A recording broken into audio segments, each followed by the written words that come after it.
karunam milanam maduram smaranam karunam kalavashadiha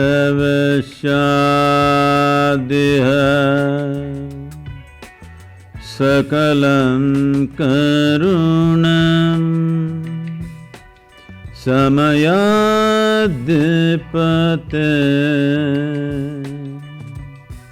akilam karunam.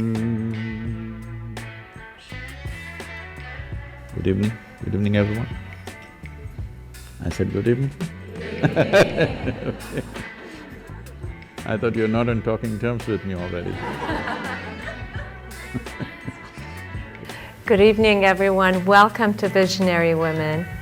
You probably know, and most of you know, that Sadhguru is known as being a mystic and a humanitarian. And now you see by the video that he's known for his mountain biking. This humanitarian doesn't concern with my diet, okay? Well, and he's also known for his incredible sense of humor, his warmth. Like vegetarian, non-vegetarian, humanitarian. I hope people don't misunderstand that. Yeah. But most impressive, I have to say, is my husband and I were at your ashram probably 2 years ago, and we got a first glimpse at what you do in rural areas by uplifting them from poverty, from the huge schools that you run. And we at Visionary Women feel that it's a huge honor to have you here tonight, so we can discuss a few things that is of importance to us as well. So, welcome to our community at Visionary Women.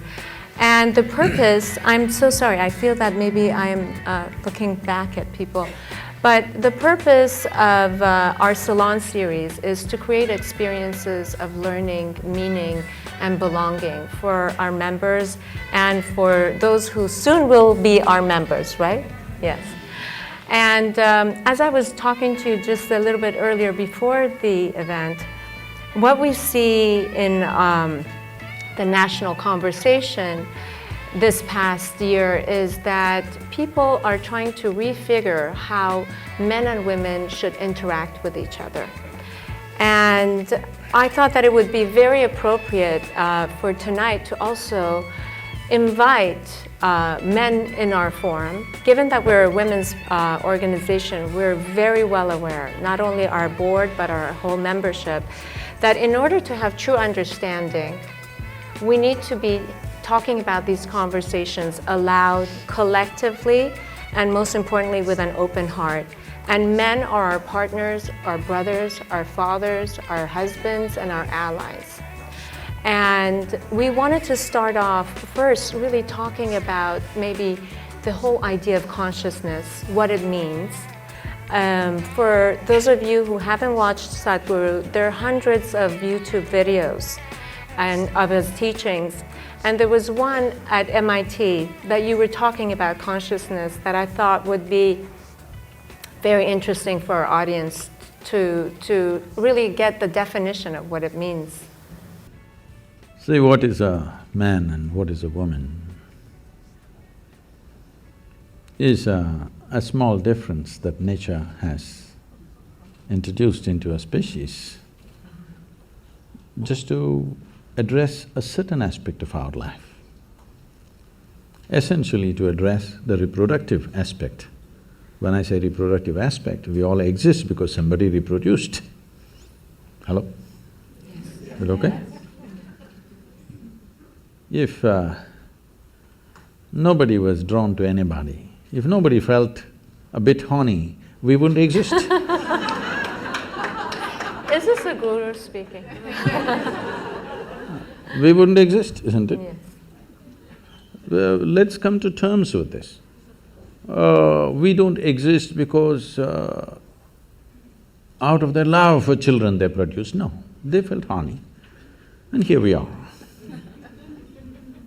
There is no need to make our biology either filthy or raise it to another level. We just have to look at it for what it is. We have to come to terms with our biology, first of all. It's the most rudimentary thing, but unfortunately that's not happened to most human societies, that we have not come to terms with our biology. Body parts are ruling our minds. Yes? So it's from that context that you see this problem evolving, how to work together. I'm saying, please, if you find some gap in what I'm saying, because in a brief little bit of time, we are trying to say some profound things. Yeah. If you find a gap, you must ask a question, you must not conclude against me, okay? I can fill those gaps, but I'll create some gaps because to go quickly. Essentially, why should it matter to you? Whether you… right now, you're a man or a woman, why should it matter to me? These things matter only in bathrooms and bedrooms. Why right now it should matter to me whether you're a man or a woman? Why can't I just treat you as just one more person? Hello? This is not against anybody, because we have made human biology so big in our minds. It's become so big because we have not accepted the fundamental biological difference. Yes? Because for thousands of years, religions and philosophies have been telling you what's wrong about your biology, how the fundamentals of your biology is not okay, how the fundamentals of your biology is sin. Because of this, we came to a certain level of resistance about human biology, particularly a woman's biology. Because of this, these things have become big, because the nature of human mind is such, whatever you resist becomes the biggest thing in your mind. Right now, if I tell you as an experiment, next 10 seconds, nobody should think of monkeys. Try, please. You will only be thinking of monkeys. So this has become a crazy thing in the world. We have made human biology into such a big thing, a small difference between man and woman. We made it into such a big thing in our minds, we can't keep it down for a moment. Everywhere, wherever you are, you have to be conscious about somebody's body parts. Why? I can understand a 13, 14, 15-year-old boy, when you were 10, 11, everything was fine. Suddenly a little bit of your hormones hijacked your intelligence, and after that you just look like this. Every little bump on somebody's body looked like a world by itself. Till then you were quite okay. I think that happens at a certain point, but at least by 20, you must fix yourself. Again, you must become normal, you must be able to look at a human body just as it is, without giving it all kinds of meanings. This is what consciousness means, because consciousness is an intelligence beyond your physiological and psychological structure. See, when we sit here, your body is your body, my body is my body. No way these two things can be one. People try hard, but it never becomes one. Only when we are buried, we become one. In the soil, we become one. But as long as you and me exist here, that's your body, this is my body, very clear. That's your mind, this is my mind, very clear. These things will never become one. We can agree on a few things, but my mind is my mind, your mind is your mind, isn't it? But there is no such thing as my life and your life. This is a living cosmos. You have captured some, I have captured some, that's about it. If you… depending upon how much you capture, that will be the scale and scope of your life. This got nothing to do with anybody's biology. Biology is just a small physical difference, just to facilitate one aspect, continuation of human race, isn't it? Otherwise we could all be made one way.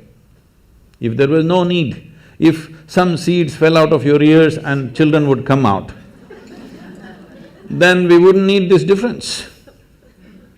So this difference is to accommodate one aspect of life.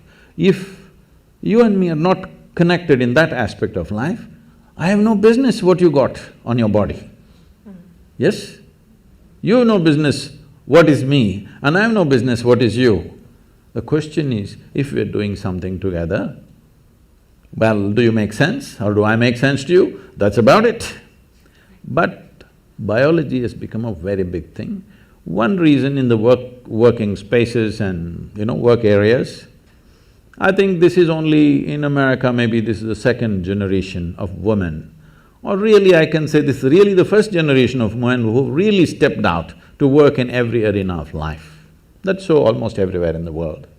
In India also it's very new, it's in the last 25 years that women are really stepping out to work. This has happened not because of some liberal revolution that happened, this has happened simply because of technology. Technology has taken out the significance of man's brawn. When there was no technology, almost everything was done with human muscle. When that was so naturally man-dominated because of the muscular force. Domination also was only in the survival aspects of life. There were other aspects of life where the woman always played a significant role. We were not born to men. I was not, at least.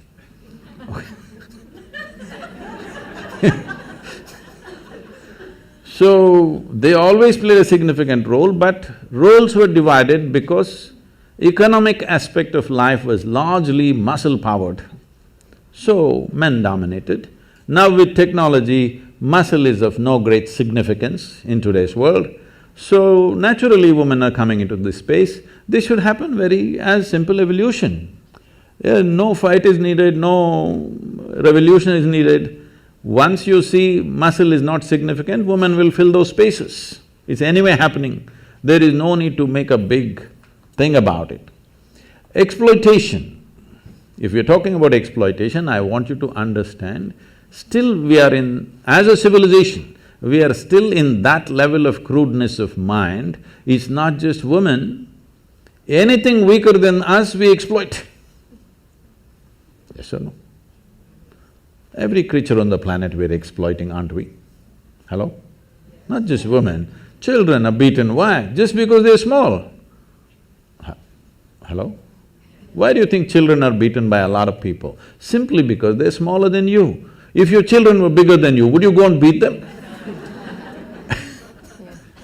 So, exploitative nature of who we are exists in all aspects of life. When it comes to women, probably that exploitation turns into a takes on a sexual tone. But fundamentally what needs to go is this urge to exploit anything and everything which is little weaker than me. That should go.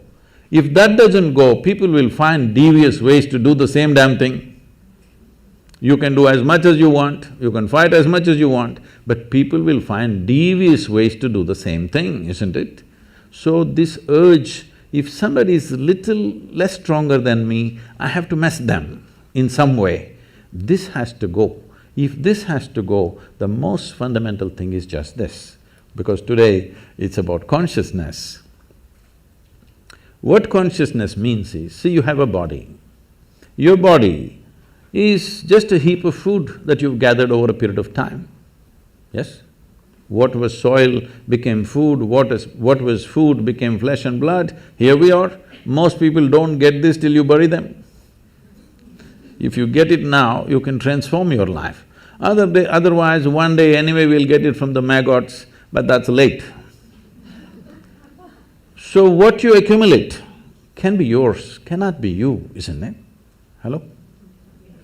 Whatever we accumulate, we can say this belongs to me. You cannot say it's me, isn't it? So similarly, whatever the content of your mind is also accumulated from the impressions that we have taken in. So this is also an accumulation, this is also an accumulation. These things are two basic faculties we have. Right now, unfortunately, we are so badly identified with these two things that we can't use them as we should, but they are the source of a lot of mess in the world. So when you say consciousness, You're talking about a dimension of intelligence which is neither of the body, which is neither of your mind, but it is the source of both the body and the mind. You just eat a piece of bread and it becomes human body. Hello? Happening, right? If I take a piece of bread in my hands right here and turn it into a human body, who would you think I am? Huh? Magician? Did you see a magician making a baby?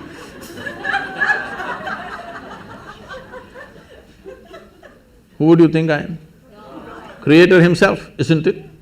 But every day you are doing this, you eat a piece of bread or a carrot or a whatever, within a few hours you make it into human body, the most complex machine on the planet. You manufacture with all kinds of trash in Los Angeles.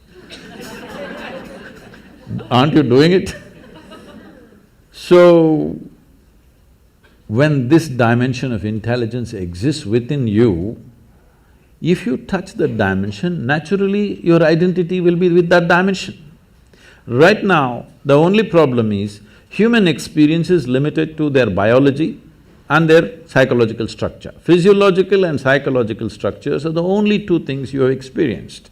Because of this, your identities are there. Because of this body part difference between the same species has become such a big deal. But do you feel that men and women have different essences? Do they have… you've talked about the masculine and the feminine principle. Could you tell us a little bit about that? See, we should not misunderstand masculine with male and feminine with female. Female and male is a manifestation. Masculine and feminine are two fundamental qualities in nature, because physical nature in the universe happens between polarities. So one dimension of polarity is masculine and feminine. You may be a woman, but you may have more masculine in you than a man. You may be a man, you may have much more feminine in you than most women. So the question is not about being male or female. Being male or female is just a biological manifestation. Masculine and feminine is the basic polarities, which is the basis of physical creation here. So, if you want to be a complete human being, it is very important both masculine and feminine are there within you in equal proportion. Only then you are a full-fledged human being, otherwise you're a skewed human being. In this skew, you will misunderstand everything. In this skew, you will become a very limited possibility of life. If you might have seen these images probably because of the yoga studios and other things in California. You will see in India, Adiyogi, or he is known as Shiva, he is seen as the ultimate man.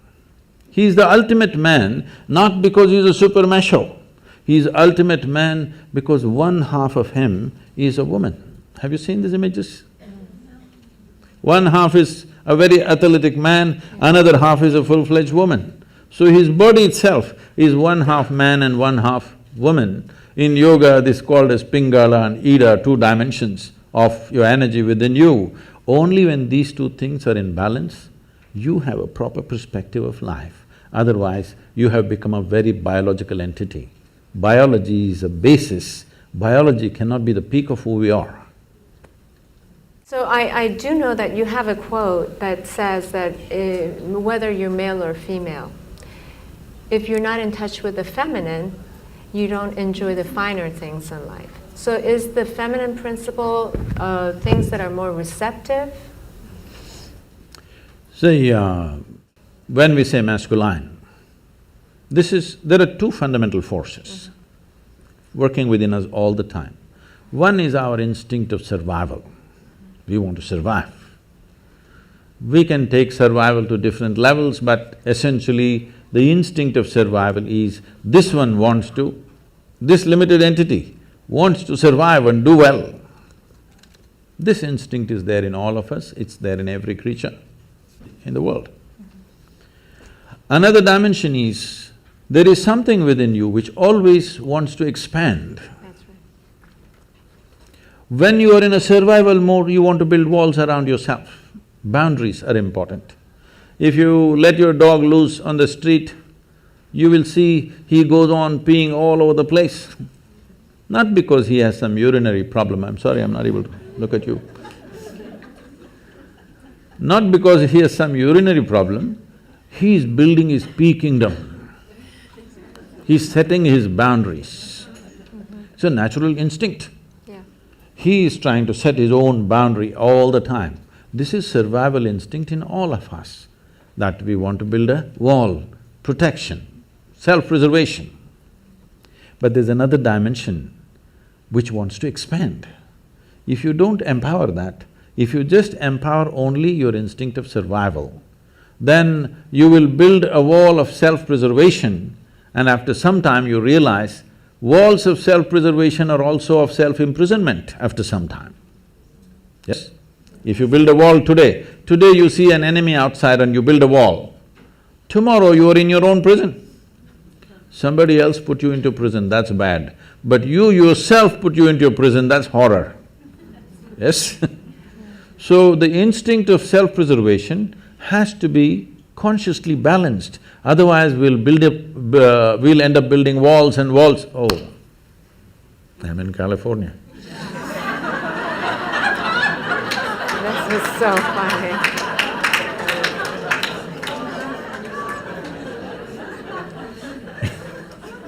No, I was not making a political statement. You just did. So, inevitably, when we feel unsafe, we'll build a wall. So, the instinct of self-preservation cannot be ignored, it is there, obviously, isn't it? Obviously, it is there in all of us. Walls are not always of brick and mortar, there are a variety of walls we set up. But the longing to expand is also there.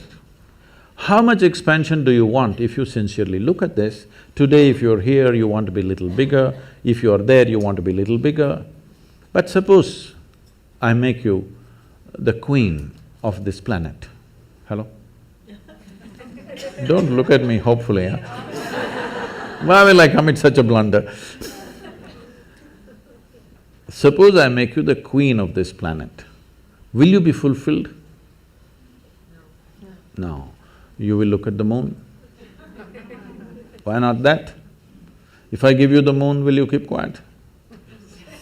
You will look at the next galaxy. If I give you one galaxy, will you keep quiet? You will look at the other galaxies. So there is something within you which wants to expand. How much expansion do you believe will settle you? If you really look at it, you want to expand boundlessly. There is something within you which does not like boundaries, please look at this. Yeah. If I imprison you right now in a 5x5 cubicle, you will feel horrible. So tomorrow we'll announce your liberation and liberate you into your 10x10 cubicle. Now you will feel wonderful for a day. And then you will feel horrible in the 10x10 cubicle. We will liberate you into your 100x100 cubicle, you will feel really great for 3 days.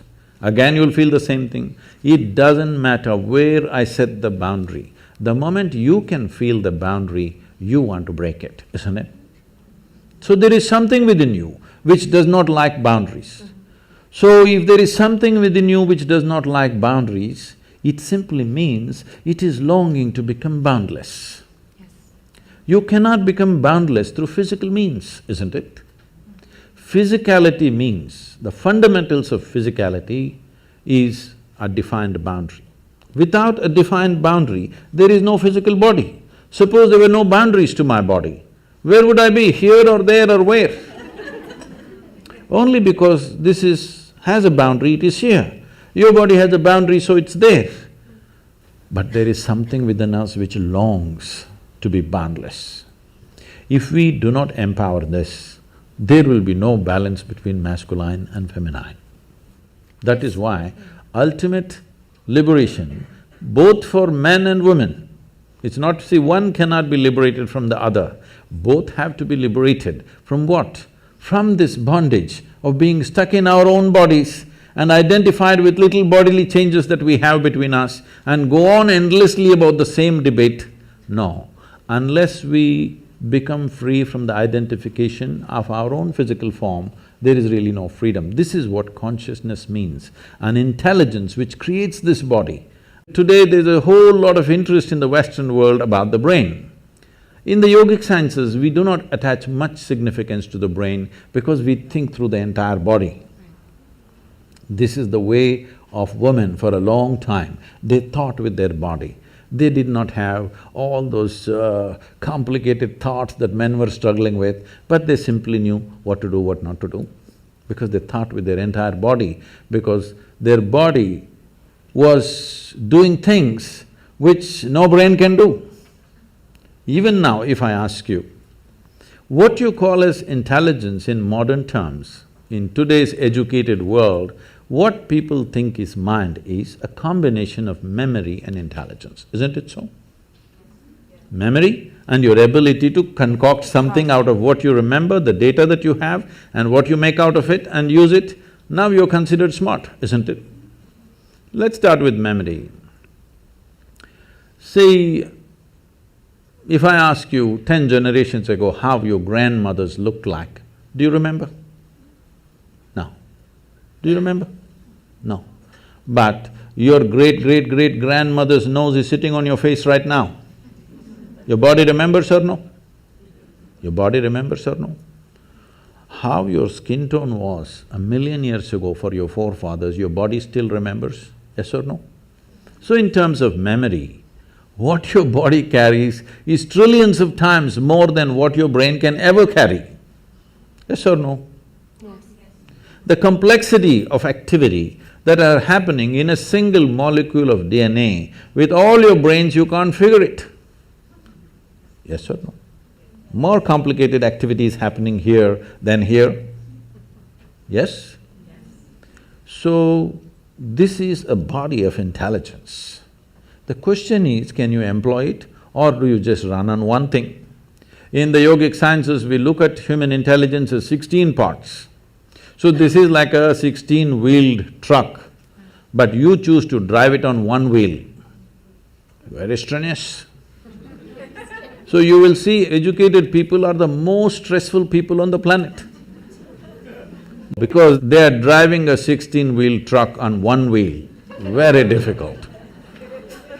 Their intellect, their thought is the only damn thing they're trying to use, and it's very difficult.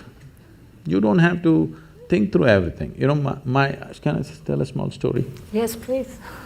My great-grandmother lived to be 113. Wow. Okay That's not the only achievement she had. She got married when she was 14. And those days in India, an unmarried girl cannot use tobacco, but once she is married, she is free to use tobacco. So on the first day, she exercised her right to use tobacco, and she lived in a certain way. People started saying, she's a devil of a woman. Not because she did any harm to anybody, simply because if she laughed, the whole street shook. Like that she laughed. Those days, in those societies, women were not supposed to laugh loudly. They're supposed to laugh in a controlled way. Only street women laughed loudly, family women laughed very… At least when men were there, they did not laugh, because there was nothing to laugh about.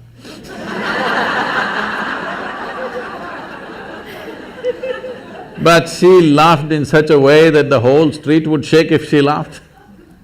So people said she laughs like a devil. Always, unfortunately, this is the whole thing. The devil is a laughing one. God is a dead serious one. It's your choice. So, she lived wild. Wild means, at the age of 67 or 68, she lost her husband. And then she decided, this is a very large land-owning family. So she moved out from the family and built a small temple with her own hands in somebody else's land. Somebody else means another family's land, not without permission, with their permission, but she was family's disgrace, because this family owns hundreds and hundreds of acres of land, and she sets up her stupid temple in somebody else's land, the whole family, oh my God, she's ashamed. And she built a temple, not for any god, she sat there. She is the main piece. No god, she just sat there and people started visiting her. And slowly, this following grew for her and she'll just live there. When we went there for vacation, she would come to see us. She was an incredible woman, she just captured me in a certain way simply because one thing, she laughed. Another thing, when I met her, she was over 100 years of age and her hair, full hair below her knees. She would leave her hair loose and dance like that. So I just liked… she was freaky. With her you could do anything, nothing was wrong. With everybody else is constantly trying to tell you what's right, what's wrong, what's right, what's wrong. With this one woman you could do what you want and she was fine. And sometimes, she would be crying and laughing at the same time. I'd ask, what's happening with you? Are you crazy? Everybody says you're crazy. Why are you crying and laughing at the same time? She would just burst into a hoot of laughter and say, someday you will know, and she would laugh. And I would see her like this. If they give her breakfast, she first goes and feeds the ants, then the sparrows, then the squirrels. Most of her breakfast is over in this.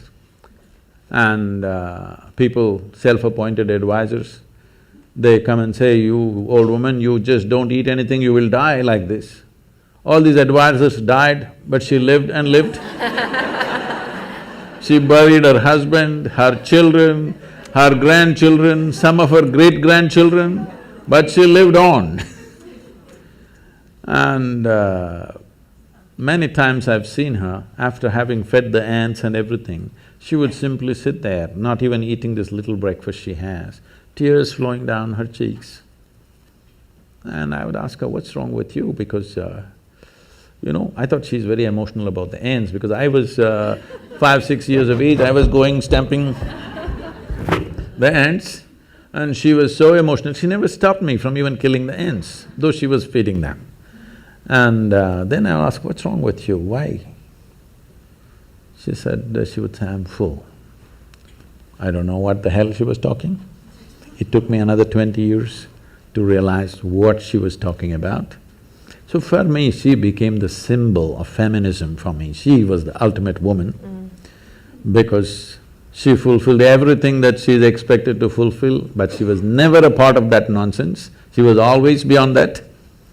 And this is because not you have great thoughts. Thoughts are very rudimentary stuff in human life. This must be understood, I'm sorry.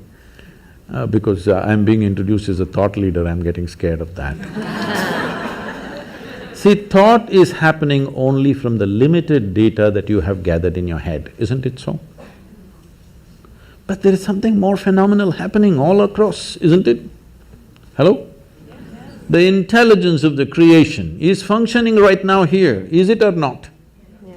If you can transform a piece of bread into a human being, that means the very intelligence of the source of creation is throbbing within you right now. Instead of identifying with that, we're unfortunately getting identified with what we accumulate, with the car we have, with the house we have, with the relationships we have, with the body we have, with the accumulated knowledge that we have. We have gotten identified with things that we have acquired rather than being identified with the source of who we are. So this is what consciousness means, but this will not come by thinking differently. You must touch that dimension beyond physiological and psychological process. This is something that must happen. When that happens, there will be no problem about who is a man, who is a woman. Could you please tell us how we can touch that dimension?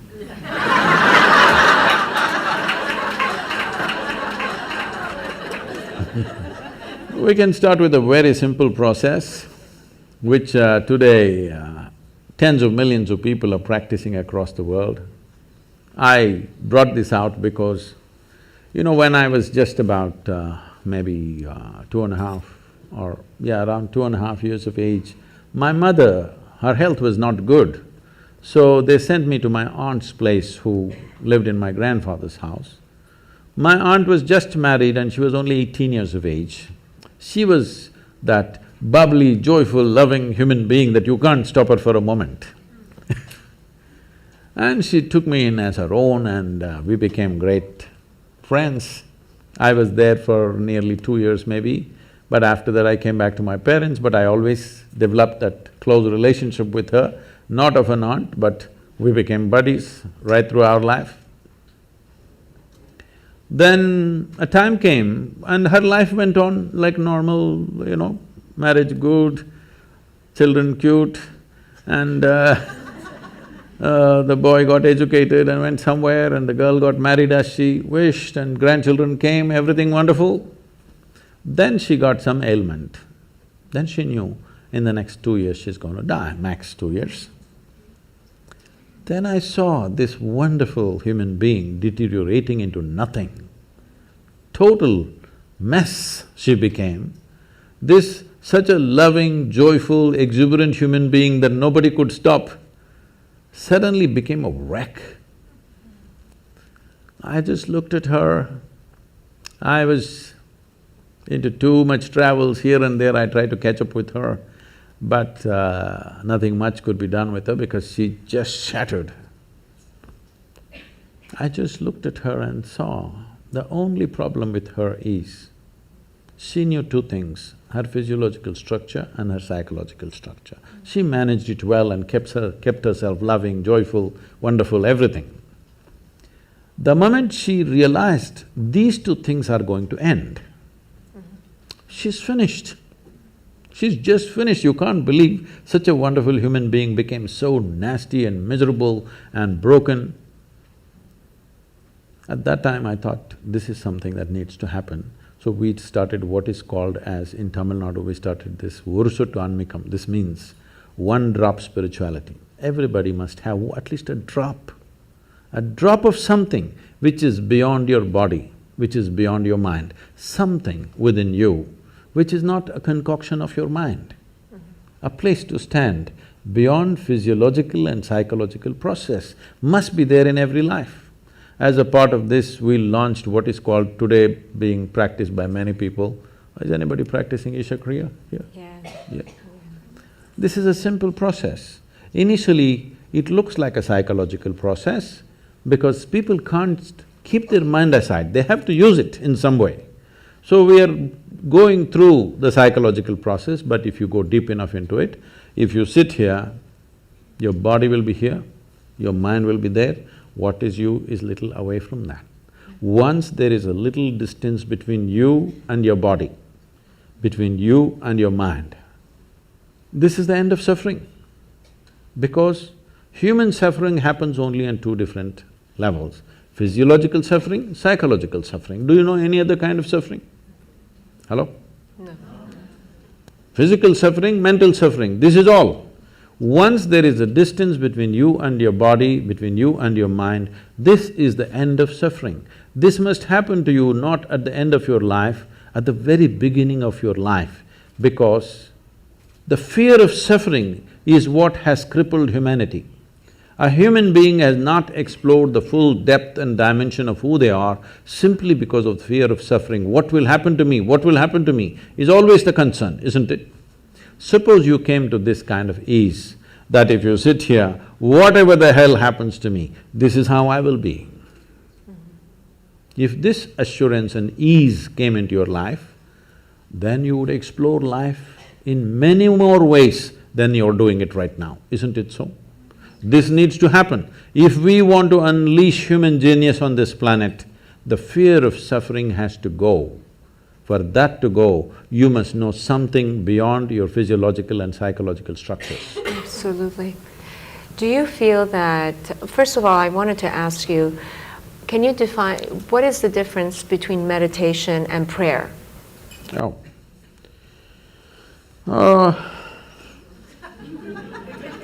You're trying to get me into trouble. Yes. No, because some people say my prayer is like meditation. Could be. It could be, but probably meditation is more of a form of listening, I would imagine. See, there is something called as organized prayer, and there is something that all of us may experience at some point. You don't have to be religious for this. Sometimes you become prayerful.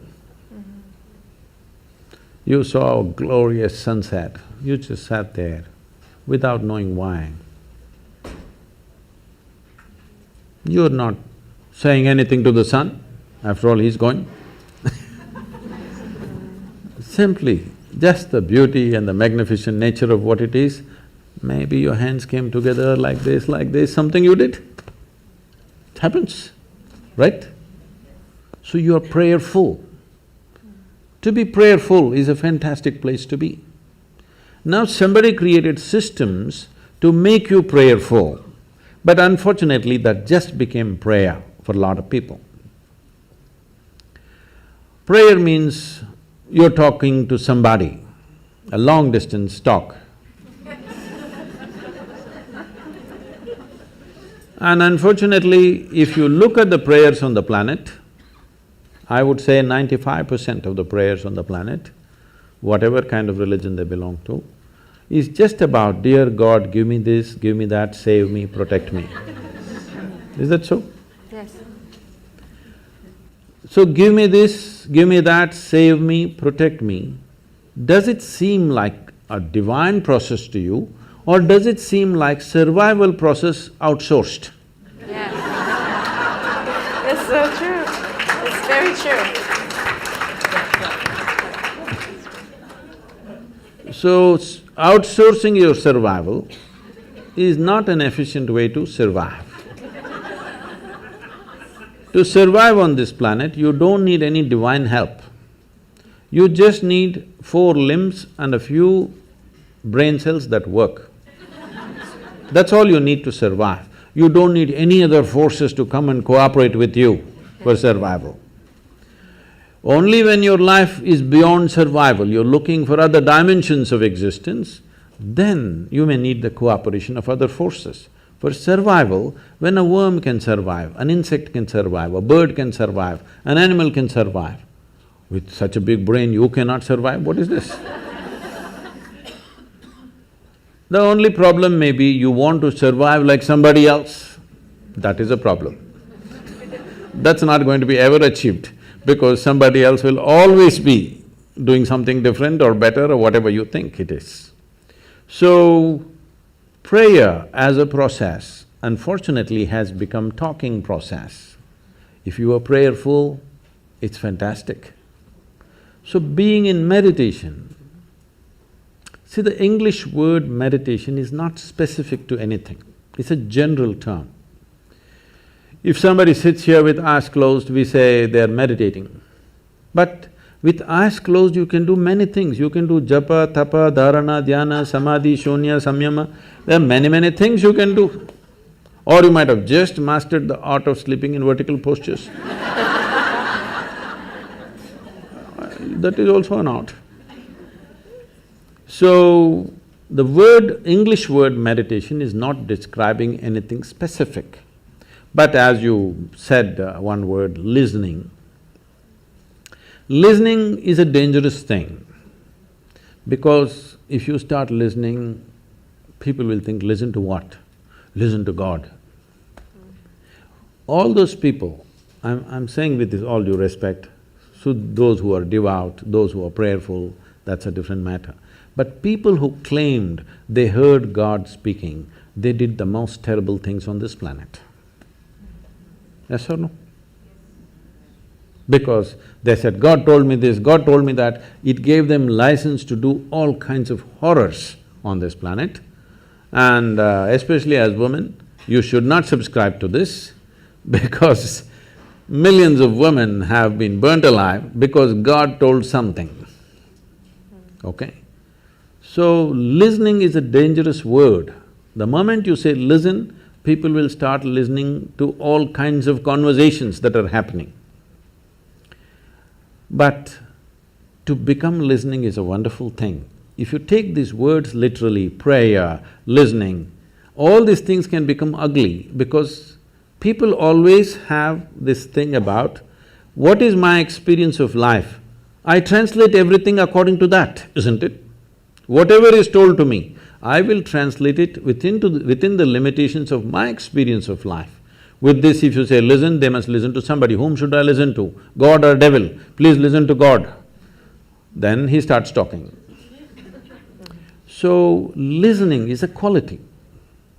In yoga, we call this being a sati. Oh, that's very wonderful, because sati also means a woman.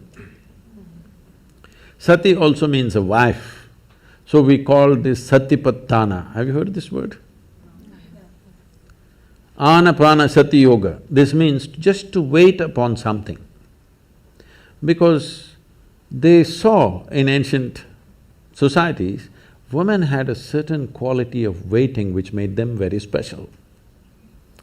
Because it's not like today, if a man goes out every 7 minutes, you can keep track of him, you can put a GPS tag on him, where is he going, what is he doing. Every 7 minutes he has to message back where he is. Those days, either on business or war or expedition, they went out. You never know whether they're going to come back or not come back. You're holding children and sitting here with all kinds of forces around you, and everybody knows your man may not come back. It's always possible he won't come back. But they waited.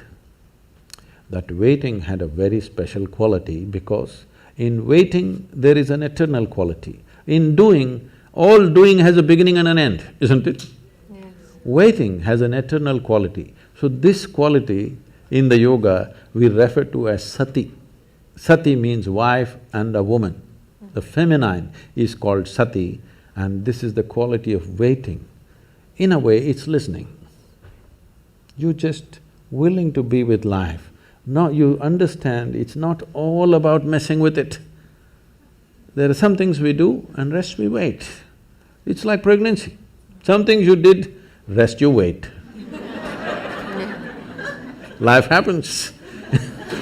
I'm going to ask one last question, and I'll turn it over to our audience for questions. But you were talking about willingness, and Visionary Women is a volunteer-run organization. And I know that every single person who is here is giving their time to one organization or another. And the fact that you have 9 million volunteers, and you were talking about the relationship between volunteerism and willingness, and that it's through willingness that you uplift your consciousness, if I'm quoting you correctly, or I'm understanding it. In some ways talking about how it could be a doorway to becoming a bigger person than who you are. See, before we come to women, first thing is visionary. What a vision means is, say everybody has desires.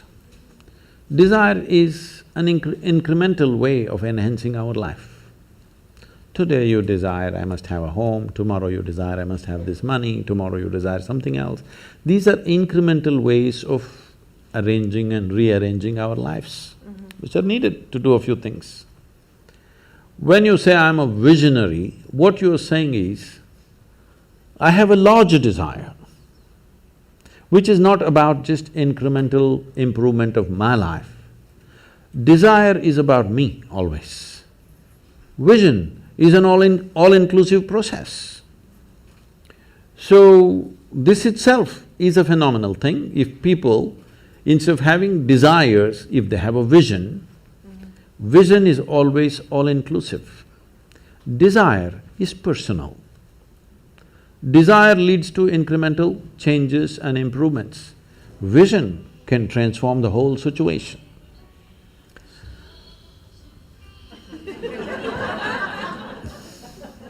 I like music. So, about willingness, because you said you're a volunteer organization, to be a volunteer means somebody who is doing something willingly, right? Yes. There's no other compulsion. There are no financial compulsions, there are no social compulsions, there is no something else. You want to do something willingly.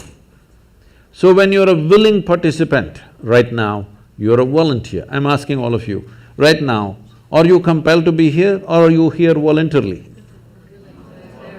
Oh, thank you. Because I've spoken to conscripted people also. I've spoken in the prisons, I've spoken in many places. So you're here willingly. You're doing something willingly is the fundamental of your joy, isn't it so? Hello? However simple or stupid or idiotic activity it is, I'm doing something willingly, makes a world of difference, isn't it so? Hello?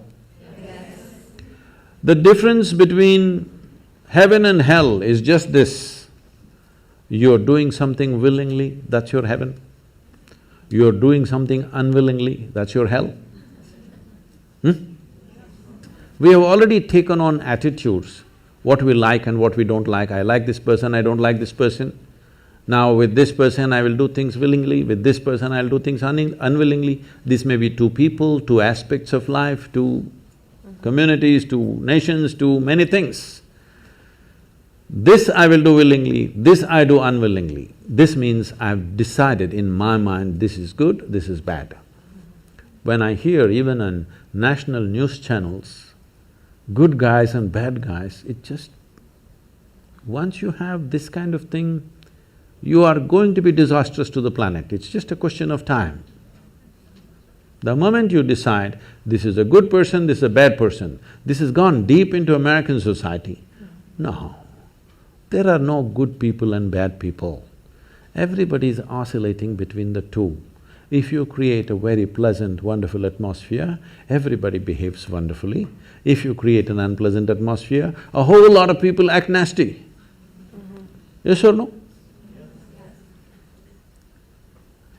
There are joyful people and miserable people, but there are no good people and bad people. That's big.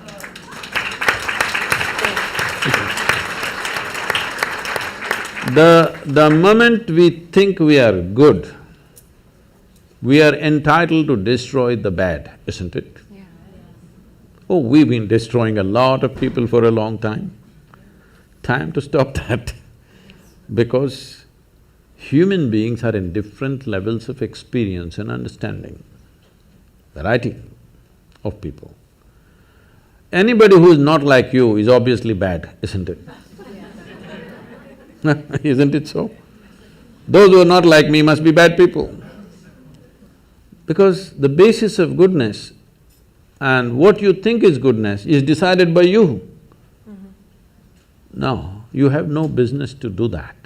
Willing means this, I'm just willing.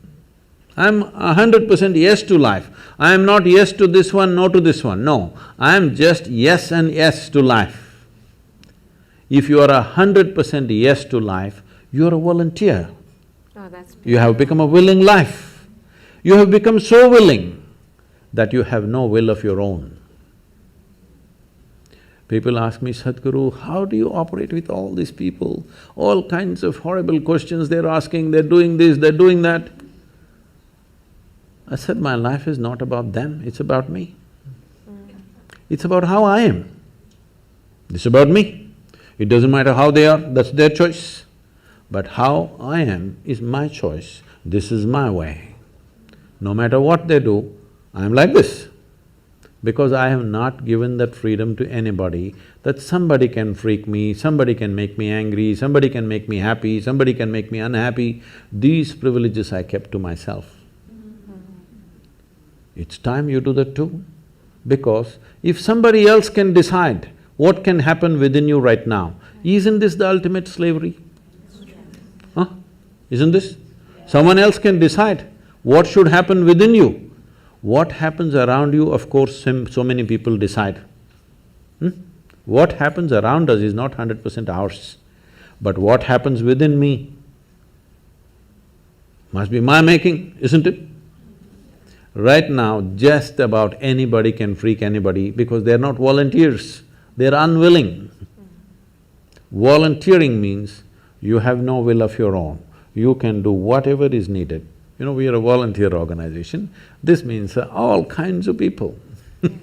Most of them are not qualified for the jobs that they're doing. And I cannot fire them because they're volunteers.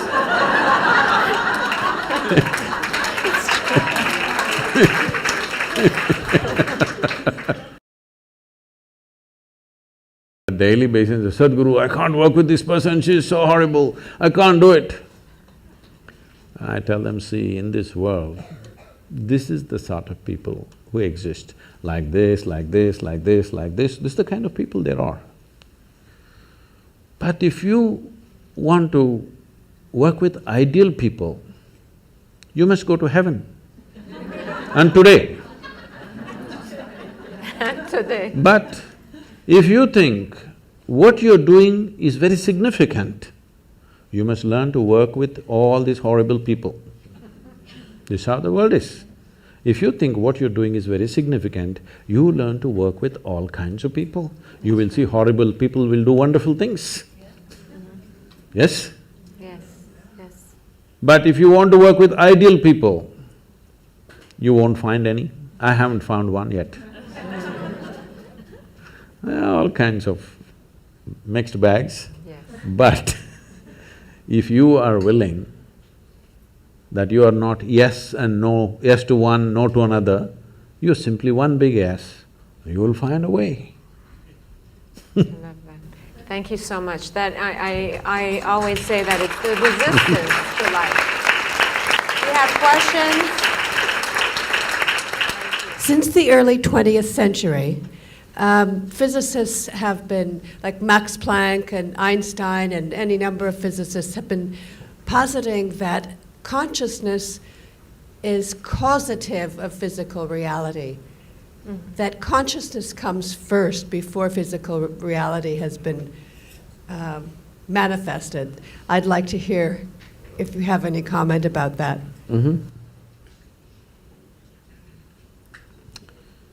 I'll need a few minutes for this question. Yes, please.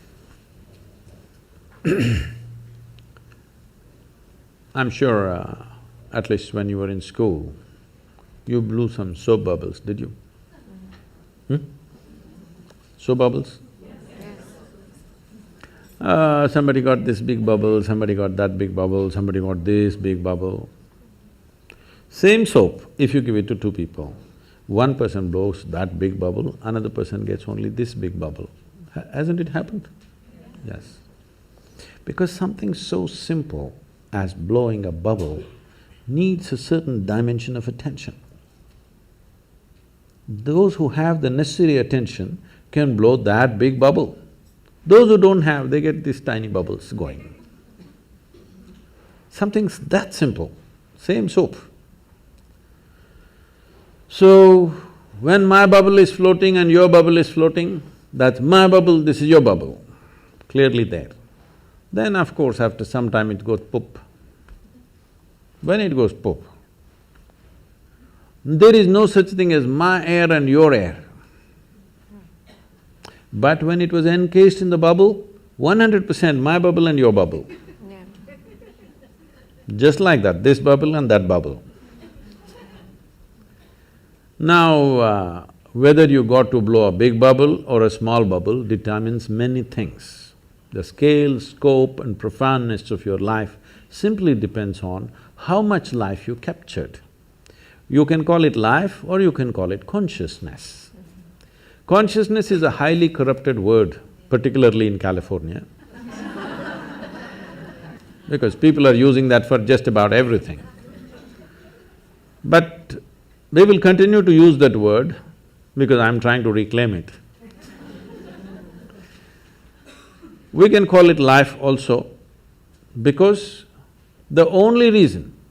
Right now, are you alive? Hello, all of you? Yes. Some of you are not saying anything, I'm asking you. Are you alive? Yes. How do you know you're alive? Now stop your breath for a minute, are you still alive? So, how do you know you're alive? You're conscious, isn't it? Suppose you became unconscious, would you know you're alive? No. So the only reason that you know you're alive and you're alive is because you're conscious. So what you call as consciousness or what you call as life are not two separate things. So, I did not know about physicists talking about consciousness, I knew Einstein said something vaguely, because I'm, as you see, I'm unschooled. So I did not go as far as Einstein to study physics, but I paid attention to this piece of life. I paid attention in such a way, as I paid more and more attention, I realized that the problem is in the nature of our faculties. See, right now, if I show you my hand, if you see this part of my hand, you cannot see this part of my hand, isn't it so? If you're hearing sound, you cannot sense the silence. If you're in silence, you cannot feel the sound. If you're in light, you cannot feel the darkness. If you're in darkness, you cannot feel the light. The human faculty of sense perception, of seeing, hearing, smelling, tasting and touching, this is how you know life. All these things are always happening in comparison with something else. Comparison means, what you know by comparison is good enough for survival, but not good enough for knowing the nature of what it is. This is the problem that modern science is struggling with and will continue to struggle with, unless… I'm very glad to hear that early 20th century they said consciousness is the basis, but still we are in early 21st century, but still we have not moved towards consciousness, we are still studying physical things forever. People are studying the brain. I was with that European project called Blue Brain, and they're building a huge massive computer brain, which is like about 3 times this hall, full of computers, and they had built some 18% of the human brain. I said, see, I got all packed here, you guys… Yeah, such a big thing, no, we're studying, that is fine. You are very excited about the intelligence and the million functions that are happening in your brain. But even the brain was created from within, from the bread that you eat, isn't it so? Hello? Even the brain. Why are you not interested in that which creates the body and the brain? Definitely it's more intelligent than the brain, isn't it? So, if you want to put a label on that, we can call it consciousness. I generally just call it life. Or if you want to call it God, you can call it. You want to call it the creator, you can call it. Because today there are gender issues, we will stick to life. So, life is not… as we went through this, when it comes to body and mind, there is you and me. When it comes to life, there is no you and me. This is a living space. We just captured a little bit. So this is going on. If we lose this ability to hold it, even if everything, all the organs in your body are functioning, still you will not live, isn't it? People do die of old age even if they don't have any disease or ailment, because life chooses to leave for whatever reason. So, what you're referring to as consciousness is definitely the basis of all physical existence. Well, modern physicists have gone on to say that over 99.999 whatever number of nines in an atom is empty. It's empty space. Only a minuscule is physical.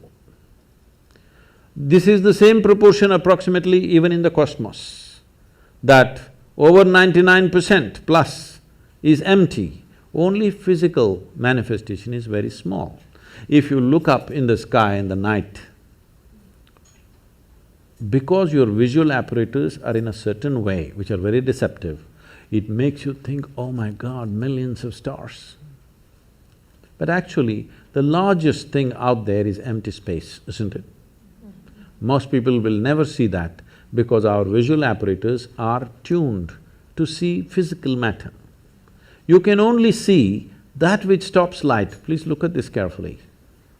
You can see my hand right now only because it stops light, isn't it? If my hand allowed light to pass through, you wouldn't see. Right now there is something here very vital for your life that you're not seeing, which is the air that you breathe. You cannot see, but isn't that more important than my hand? Hello? Yes. So there is a living cosmos which is the basis of everything. It's just thrown out a little bit of physical matter, including your little body. But we have gotten so identified with this physicality, its form and its shape, and now the gender of it has become a big deal. Because of that, we are seeing life in a very small way. The 99.9%, is that life or the 0.1% is life? Please tell me. The bigger thing, isn't it? This is just a small manifestation, but we are still very juvenile as a species. In the sense, we are still… when I say juvenile, when we are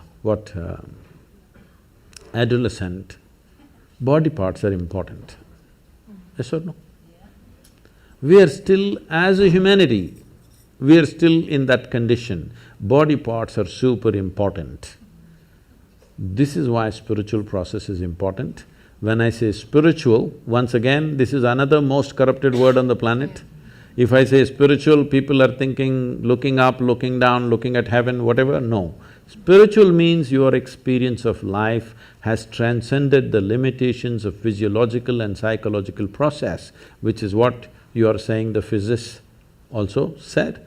That's very wise of them, that without experience, with inference, they are saying that we acknowledge their intelligence, but after 1 century, we are still not there as a race, as a human species. But one thing I must share with you here is, I was just telling Nicholas, which came back to me because he asked some question. See, when I started doing this work 36, 37 years ago, what I found was when I conducted events and programs, over 82 to 85% of the people came because of physical ailments, because they knew this will give relief. Only 12 to 15% of the people came there, want to know something, experience something. But today, over 87, 88% of the people come because they want to know something, experience something. Only 10 to 12% of the people come for ailments, which is a phenomenal shift in the human society.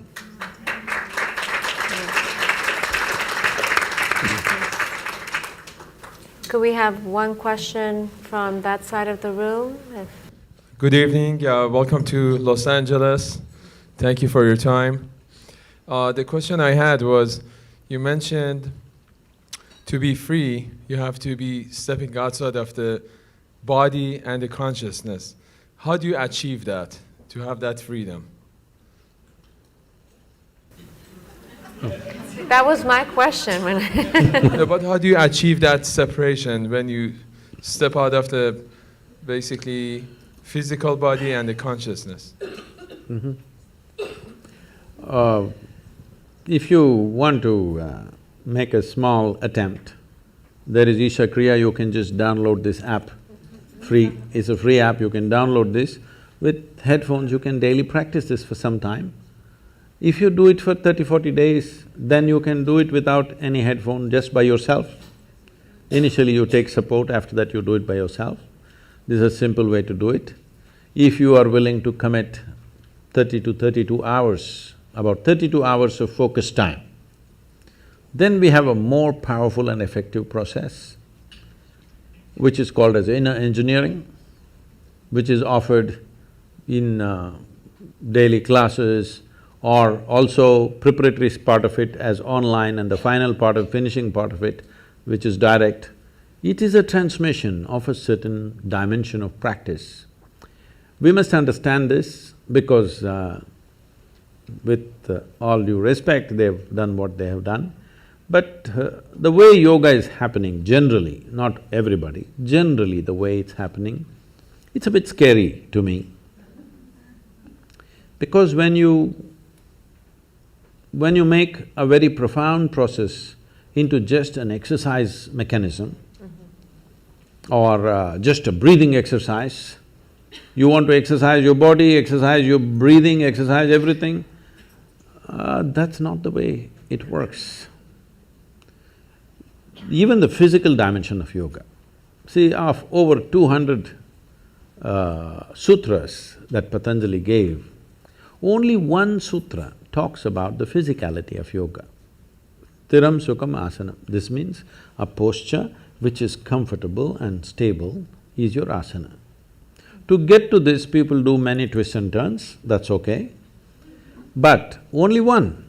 Nobody bothers what is the remaining 200 and odd things that he's spoken. So the physical aspect has come to the West and that's become big. It's good, it creates health, well-being. But I want you to understand, there are more people on this planet who are healthy and miserable than unhealthy and miserable. Those who have ill health, at least they have a good reason, they have a good excuse. Healthy and miserable, you have no reason, no excuse to fall back on. So, it is important that you understand yogic practices are not practices, they are live forms, that it is made into a seed form and given to you, you're supposed to hold it that way so that the seed sprouts and grows and becomes something phenomenal within you.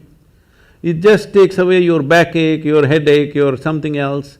This is not of great significance, but I understand if your backache is aching right now, that is the biggest thing in the universe. Yes or no? Right now you have a headache.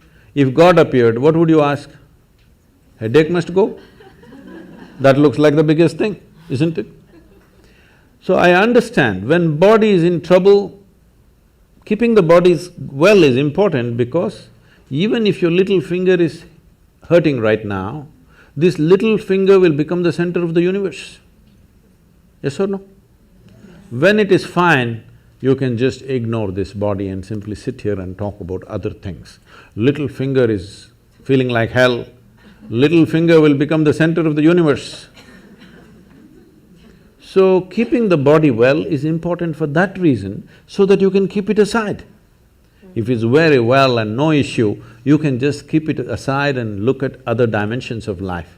If this is trouble, our entire focus will remain on this, isn't it? So, inner engineering is that kind of a process. There is a powerful system called Shambhavi, where it is given in a seed form. It is a planting that you do and slowly evolves within you. Millions of people, this is one thing I'm proud of in my life is, today there are millions of people, men and women. In the morning if they close their eyes, tears of ecstasy are flowing. I think this is fantastic. People ask me, Sadhguru, what's the greatest thing you've done? I said, tears.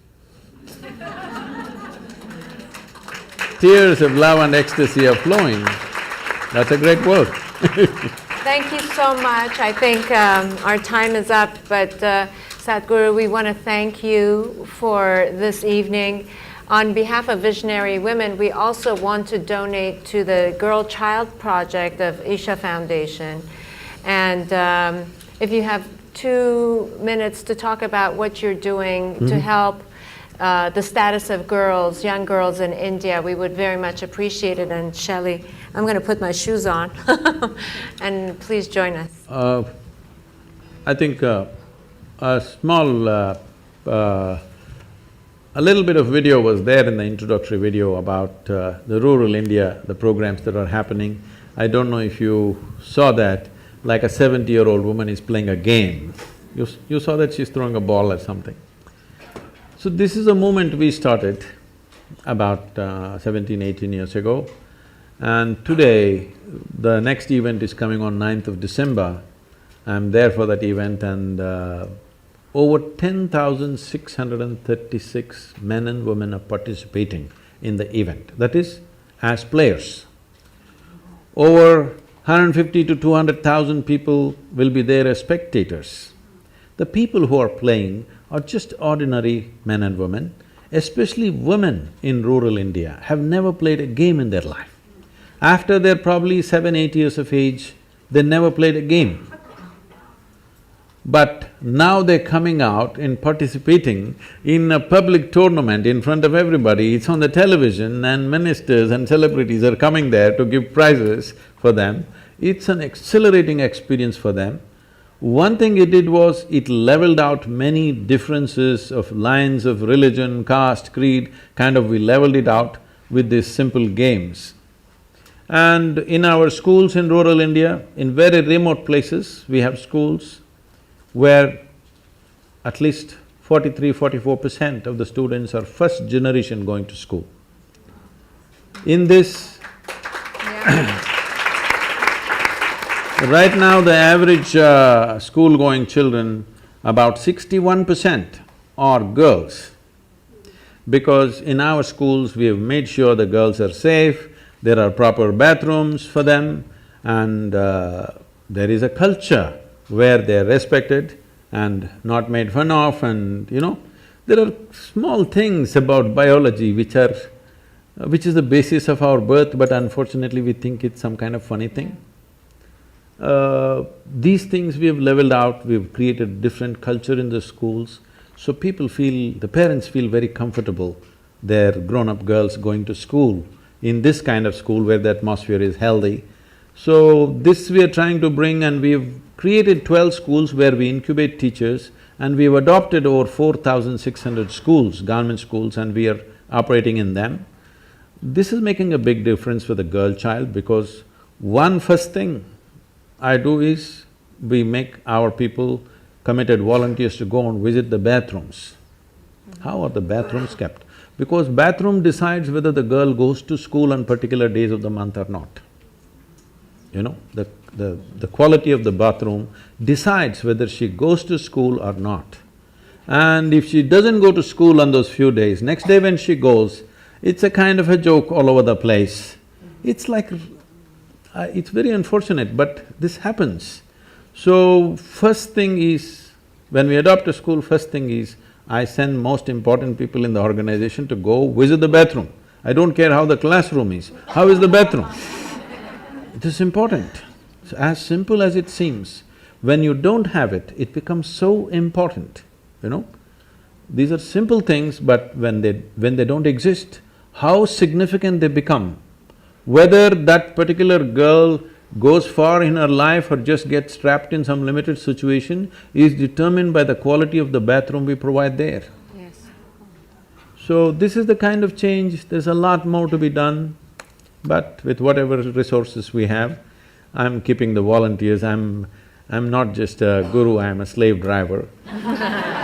We've been delighted and honored to have you with us this evening, and we want everyone in the audience to know that the proceeds from tonight's event are going to the Girl Child Program that we are delighted to be able to support. So give me a minute. So we must understand this, what we call as human life is just a certain amount of time and energy. As we sit here, since the time you came in, all of us are 2 hours closer to our graves. Yes, time is… it's not time ticking away, it's our life ticking away, yes? We are mortal life, limited amount of time. This is our time on this planet. We are a generation of people who are empowered like never before. No generation ever in the history of humanity was empowered the way we are empowered. Our ability to communicate, our ability to do things in the world. So we have the possibility that we could become the greatest generation ever, or we just sit by and let it flow, because if you sit also time goes, if you sleep also time goes, if you create something wonderful time goes, if you don't do anything time goes. That's right. Yes? Time is not stopping, nor can we roll it back, nor can we slow it down, nothing. Our life is just going away. This is our time on the planet. We must make this the best generation ever. For this we need consciousness. We need to identify with something bigger than our body and our brains. Only then we will do something fantastic, because we have the necessary tools of technology in our hands. Today if we speak here, we can speak to the entire world, which was never before possible. Please, let's make it happen.